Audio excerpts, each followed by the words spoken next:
there for 10 years. That's not what it's intended for. Because it will age in time. You'll lose the enzyme. It might look all right and even taste halfway decent, but most people are going to have to doctor it up a whole lot in order to do that even, okay? So freezing would be the more direct way. Canning, if you're going to do it in a soup form, you can can okay. Because remember, use the water that the food has naturally in it. And don't add salt and stuff to it. Just heat it up like a soup, put it in a jar like a soup, and use the water when you eat it. Don't throw that out and eat what the hard stuff, because that's not where the nutrition is. Great, this totally answered that question. The one prior to that, if I can back up, if I may, is where we're located, which is in a country-type atmosphere. We have varmints. Okay, now if we don't want to treat these with chemicals, I planted flowers to draw the bugs, etc. Right. Okay, but then you have other farmers. But Well, the bugs will not feed on healthy plants. That's the number one rule. If the bugs are coming after your food in the garden and so on, it's because they're lacking the nutrition they need in the soil for healthy cells that make up the plants. Because bugs have antennas and are only attracted to poor quality things or things that are aging too fast. So that means there's an imbalance in your soil. Now, one thing that's really good is oxygen. Bugs don't like oxygen. So spraying and using water that has hydrogen peroxide in it is an excellent way to help your garden. And you can also use peroxide as a good cleanser for mold and mildew on your foods. Because a lot of times they come in, they've been sitting around, they get mildew and moldy.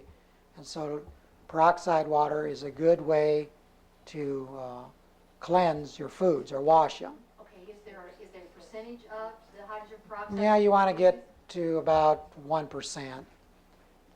You can spray them. And when you, like for example, if you're going to make up a big bag of salad mix, just spray it. You can spray it with lemon juice, or you can spray it with this peroxide. It'll last a week or two without losing its crispness. Okay, so there's things like that you can do. See, really, ideally, if foods were healthy, like they should, balanced nutritionally, just like we should be, and there's enough oxygen, natural hydrogen peroxide in the foods, you would not have to refrigerate the food to keep it from spoiling. It would not spoil it. It would just dehydrate. All foods should dehydrate, not spoil, if they're healthy. See, that's how far off we are in the way we run down our earth, and it's wearing out. But you should be able to leave any food just sit on that table, and it shouldn't spoil. It'll just shrink. And the bugs shouldn't bother it. The roaches shouldn't be in there feeding on it. Roaches don't like good food. So it means you're lacking oxygen, and the food value in the particular product is not what it should be. Yes. Would it be safe to say then that honey that you know is organic, it is a food and it would not spoil? Right. Honey don't spoil. No. Yeah. I saw a feature on TV a couple months ago trying to defame the juice man, Yeah. Jay, and said, is this slick marketing or is it true? Of course, they had a couple doctors on, they both discredited him, saying, Right. well, you need roughage, one guy said. And I guess they sold like billions of dollars worth of juicers last year. And I heard that his book is like #1 bestseller in New York City or something. So I think we're going to have a hard time getting fruits and vegetables. But what you said earlier about, I know you go on a 40-day fast, and you can do without the roughage for that period of time. But we do need roughage in our colon, don't we? Only if you're having some grains and breads and potatoes or meats. Right. See, that's why I say 20 to 30% of your meals should be fruit, should be the starches and grains or meats, and 70 to 80 should be the veggies, because the veggies help give enough fiber and lubricants to help that outer get through. But see, it's not like a lot of people think. It's not the roughage that helps your bowel. It's the lubricants that's in the roughage that helps your bowel. And a lot of people think they need to eat a lot of popcorn, that popcorn helps their colon. But all popcorn does is irritate it. And so it makes the colon going because it's like little pins, you know, kind of irritating it and making it go. So popcorn don't help your colon. It can cause colitis. Those little kernels are like razor blades. And that's not counting the salt and stuff that's in, and the butter, which clogs up the arteries and everything else. But just that alone is a problem. Yeah. We've been trying to eat healthy and have been with you for a little over a year now. Mm-hmm. A couple of months ago, my daughter had some pain and it went away. And then maybe a month and a half ago, it came back and the doctor deduced that she was having appendicitis attack. Mm-hmm. And we figured that's probably what was going on before that. Mm-hmm. Did we make a mistake when we had it removed? He said we could just let it set. And the only way to really know if she's having appendicitis is just wait for it to burst. Sometimes that's too late. Mm-hmm. So we went ahead and had it removed. Is that a big mistake? Yeah, you didn't need to do that. It just means she needed her colon cleaned out. It just overloaded the appendix. In other words, the colon wasn't cleaning out good enough, so the waste got stuck in that little nook down there between the small intestine and large bowel, and it just overloaded the ability of the appendix to keep it deodorized. So it's They just said swelling. It looked a little festered on the end. Yeah. But see, all you need is catnip tea, or there's a lot of good things you could have done. They said the average Naturally. age for appendicitis is like 13 years old, but some children have what they call spells, you know, that But that's only because spells they're... like this until they get older. Well, that's only because, and I didn't get this, and let me get this on the tape. See, children's digestive systems develop with age. And they can't digest anything but like mother's milk is all they should have with a little bit of water until they're 1 year of age. Then from 1 to 5 is they should have just fruits as their solid food. And all the other foods except for meats and nuts and cheese and eggs, which they shouldn't have, should be in the soup form, like the grains and you know, and cereals, stuff like that. Make a soup out of it, because see, their digestive system's not fully developed yet, and not until they're 7 can they eat starches whole, like eat a potato, and their digestive system down here break it apart. Now, anybody that says, "Well, that's just hogwash," just say, prove it. It's wrong. Just say, okay, because all they got to do is put some digestive juices and check it out there and see if it's breaking it down. It's very easy for them to prove it out one way or another. And then they can't digest nuts, cheese, and eggs until they're 9, and they cannot break down meat. In other words, they can't dissolve that meat until they're 12. So look at all that stuff these kids are putting through there. Don't you think that colon's going to... See, the colon's not even fully developed until they're over past 12. But we're putting through stuff through there that's just hard. Look, just the common sense of how many teeth does a child have at different ages? And why is there permanent teeth come later than the not so permanent? And if they only have a few teeth up here, and these kids are getting foods that they got to gum, and we make them pasty, but they're supposed to have teeth to chew it, to analyze it. They can't analyze it, and even if they did, there's not strong enough digestive juices down here to process it. So that's why our kids get into trouble. again, we got this idea, well, they're growing, we need to give them this bulk. Well, it still has to turn to a liquid. So put it in a soup form. Save their colon a lot of work. Save their digestive system from having to process something they can't digest anyways. You see, it's just that we need some education up here to understand what's really happening when we process. Again, we got this idea, we grew up with this idea, just dump it in there, it's going to burn up like fuel. And I'm going to run on gas, you know. And that's the way we think. And so dump it into the kids, you know, and let them run with it. And we don't understand that they need good raw materials to replace the cells so they'll be healthy. So that I doubt that very few percentage of the kids today have fully developed organs and glands. And the reason is because the body, while they were growing through their greatest growing time, they didn't have the raw materials to build good, healthy cells. And a lot of their organs and glands are dwarfed because of that. And so they don't function good, and they're having problems at an earlier and earlier age because of that. Yes? If we need food for the nutrients, explain how calories fit into. Calories is really basically the 5% that we're getting from our foods. It's the calories, because we need some heat, energy. So that's really the 5% that we are running on, is the calories that's in the foods. Do we need like a certain number of calories? Based on your size, yeah, you need enough calories. See, a lot of people go on these low-calorie diets to lose weight, and all they're losing is patience. Because calories is not the main reason for weight problems. It's too much salt and salt water, too much water weight.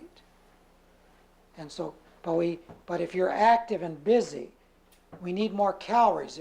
Some people, the old farmers would say, and I hear this wherever I travel, I work hard in the morning, Don. I need my meat and my potatoes and my sausage and my, I got to have this or I just can't get through the morning. You know?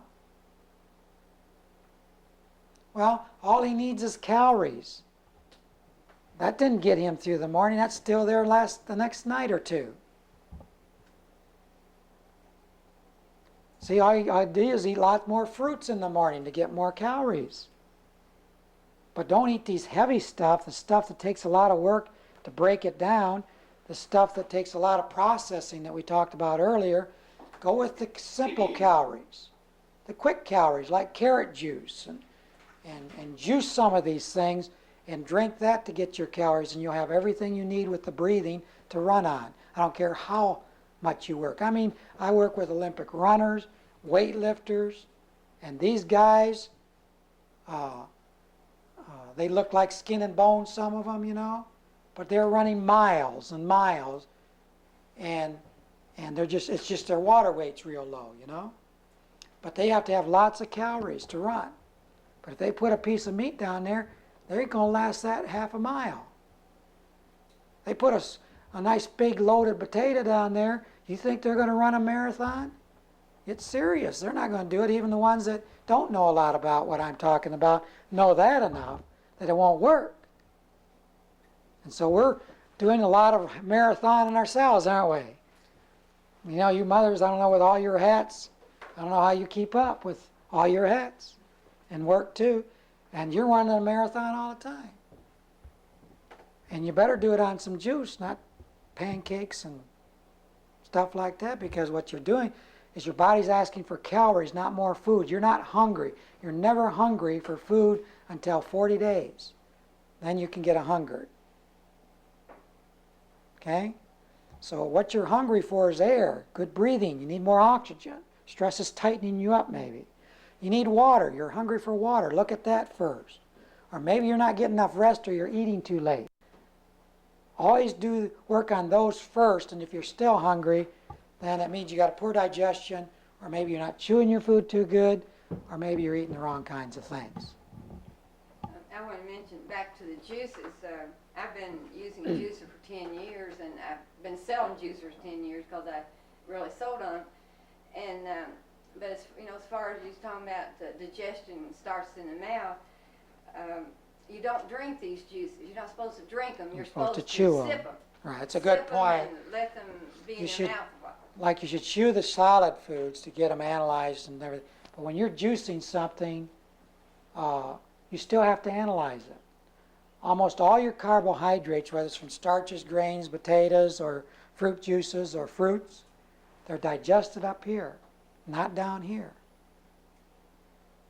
So it should take you about 30 minutes to drink some carrot juice. How long? 30 minutes.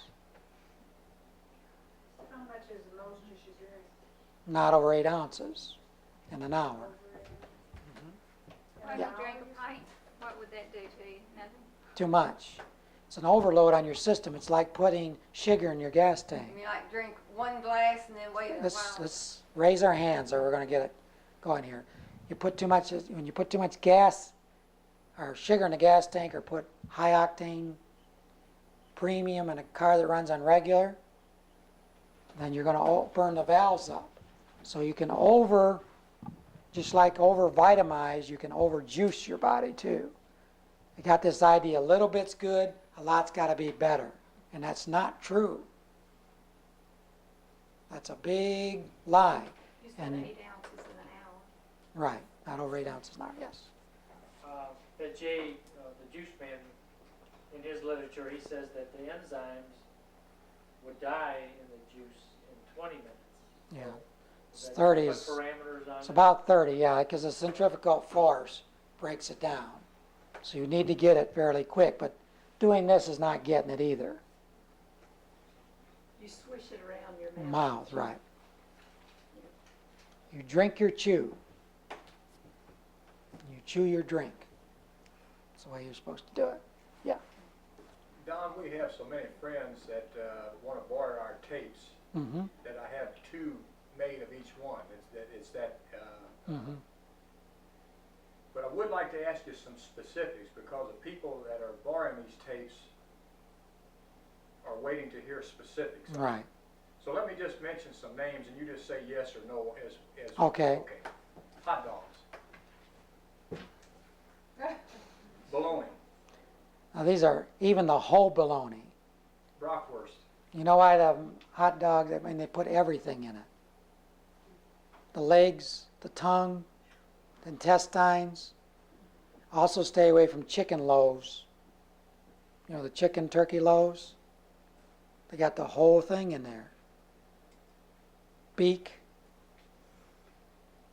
You even they try to get the feathers or the skin out. A little bit of it out, you know.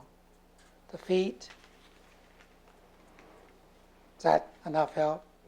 Okay. All right. Milk. Now, sometimes raw milk that's made into cottage cheese or cheese, if it's done the right way, is okay. And yogurt made from milk. But after you're 2 years of age, your body stops producing the lactase enzyme.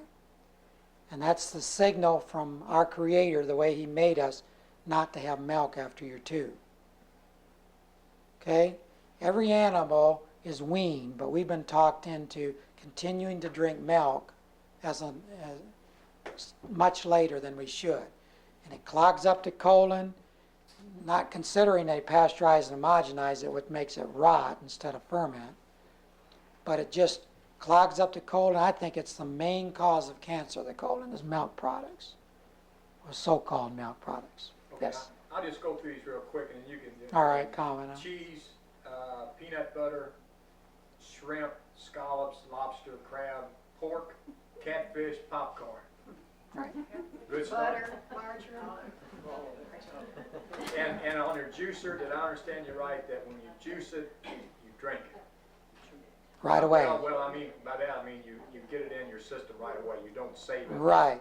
for Now, if you can get a Norwalk juicer, which doesn't use such a shearing of it, and it presses it out like they do the apple cider mills, that will last 3 days and keep the enzymes refrigerated. But the centrifugal, But 30 minutes. the problem is the centrifugal is too much of a spin, and it shears it and oxidizes it, so it breaks down quicker. 30 minutes or less. Right. You should have be a good chewer. Yeah. How about like in the Champion, is it mass? Still shears. Is that a, it's She- not centrifugal force? Yes, it is. Sure is. The thing's spinning in there. It chews it, doesn't it? That's what we were. Yeah, it's chewing, but it's spinning. It's oxidizing too. Yeah. What does chewing gum do for your system? Exercises your jaw. Chewing gum, Causes TMJ. yeah, it can. A lot of people chew gums because they have TMJ, and they chew on one side because it evens up their mouth, makes them feel better.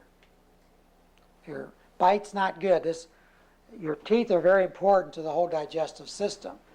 And a lot of people have more problems because of eating, because their jaw is not, and their bite's not right. So if you're chewing on one side or the other, you need to make sure your teeth are lined up good. Of course, we need to get away from fillings that have mercury in them and stuff like that. Mercury, which is amalgam and fillings in your teeth, is very toxic to your body. And hot foods will make you lose more mercury than cold food. Because, like what's in a thermometer that makes the temperature go up? Mercury, right? Temperature go up. So what if you put a hot food on your filling? Temperature goes up. Filling goes up, things don't fit, they don't clamp. And it pushes out that mercury as a vapor, and it gets into your system. There's dentists now that have meters that measure it. But this can really make your system toxic, what you have in this mouth here as far as your fillings and stuff like that. So that's another big, long seminar, too. What kind of fish do you prefer?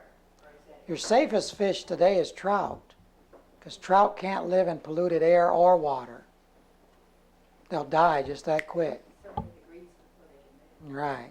Have to have a temperature. They have to have if someone put a little hairspray and put it in the water and downstream, and it'll kill them. They're just really temperamental, so they're safest.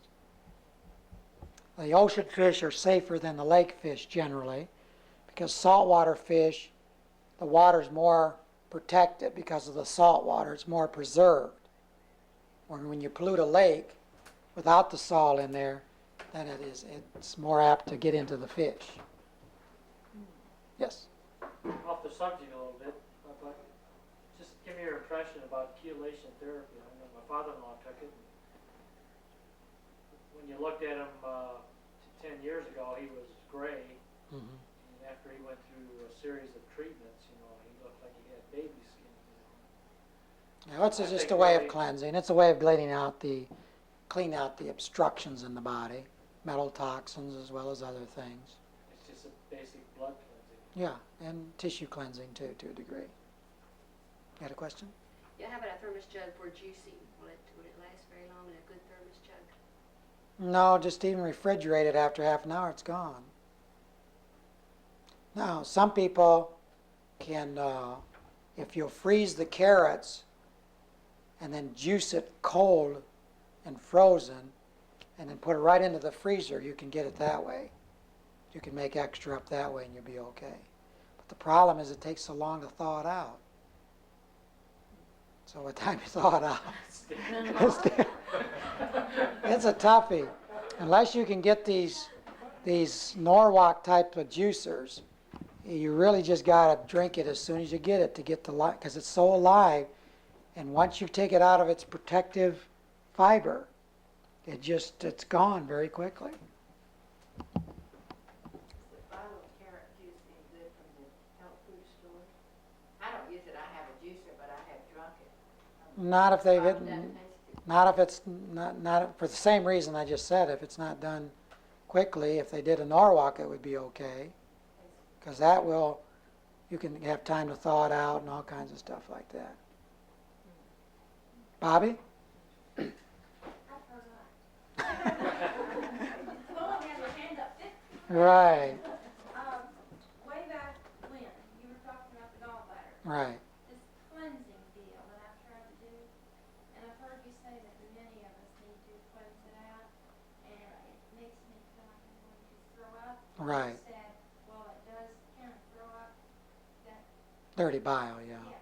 Well, will it ever make me really Well, it could. It just depends. It depends on how aggressive you want to help your body get rid of the bad guys.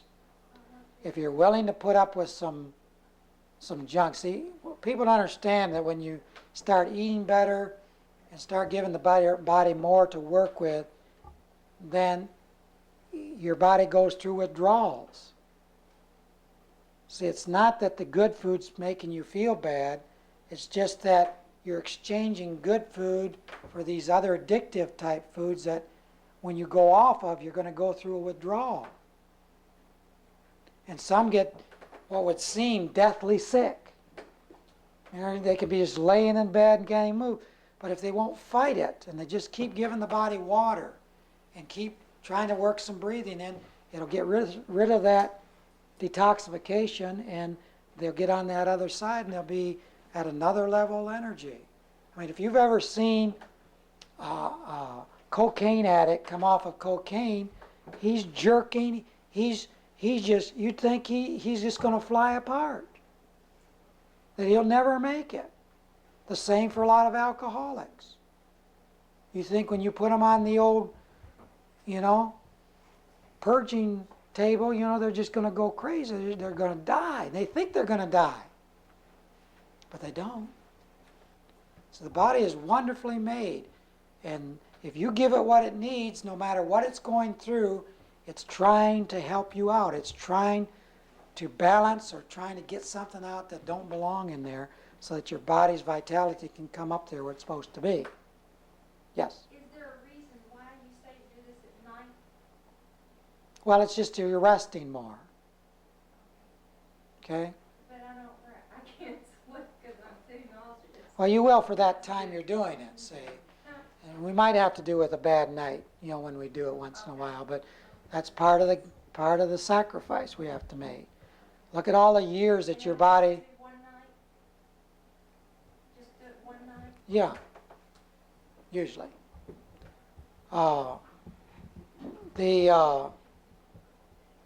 The main thing is that we've just got to make up our mind, and what's important that we make it up personally. I can't make that up for you. But when your body goes through bad times, it's got to know you're not going to panic and go get a pizza. Because it'll be harder for it to do it the next time.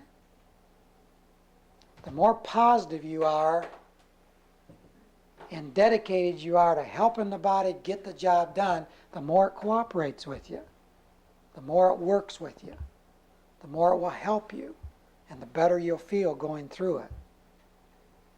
But a lot of things that we face is fear. It's the fear of the unknown. But that was our last seminar on obstruction, so you can get that and go over that a little bit more, okay? Get that video on obstructions or the tape. And I go into those questions more on that. But give you 2 more questions on just the subject tonight on foods, okay? Yes. About how long would it take your cells or your body to get back to normal after eating the wrong foods? Well, it depends on your age. The general rule would be, if you're 40, leave a good year. If you're 60, leave a year and a half. That's just after the cleaning to rebuild. That's after the cleaning's done in that particular area. So the body first has to clean out the bad guys and then build up the good guys. So it depends on how many years, how old you are, and how much stress you're under.